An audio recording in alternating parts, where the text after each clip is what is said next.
So Joseph went up from the town of Nazareth in Galilee to Judea, to Bethlehem, the town of David, because he belonged to the house and line of David. That's Luke chapter 2 verse 4. O little town of Bethlehem.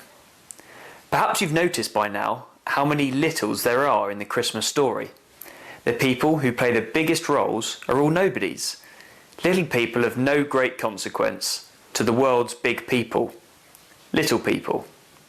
Stars are little, aren't they? Except they're not. They're huge, but they're a long way off. From our limited perspective, we mistakenly believe the routines of our lives are big, and the stars are tiny and inconsequential.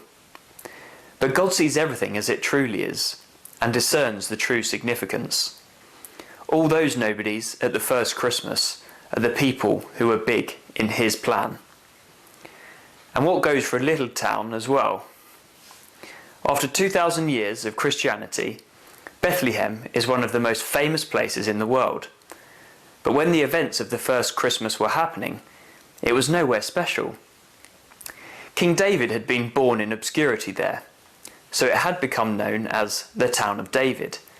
But by the time of Mary and Joseph, no one was thinking much about it.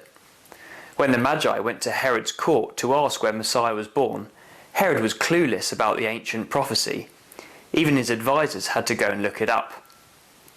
But you, Bethlehem, though you are small among the clans of Judah, out of you will come for me one who will be ruler over Israel, whose origins are from of old, from ancient times.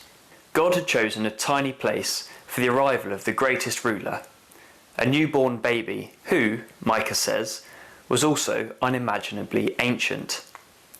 Like a star, he seemed small to those caught up in their own affairs, but the blazing fire of eternity would reside in the tiny form in the manger. The writer of O Little Town was an American clergyman called Phillips Brooks, who went on to become Bishop of Massachusetts.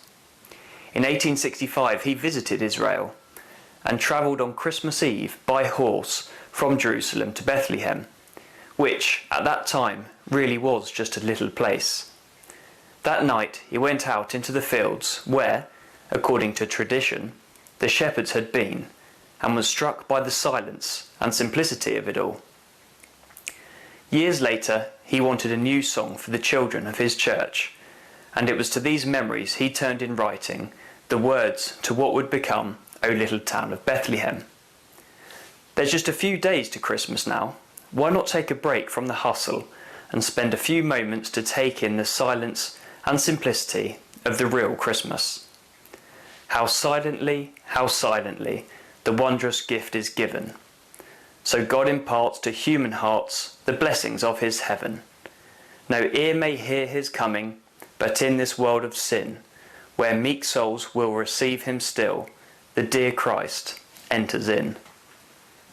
There are 4 sleeps until Christmas.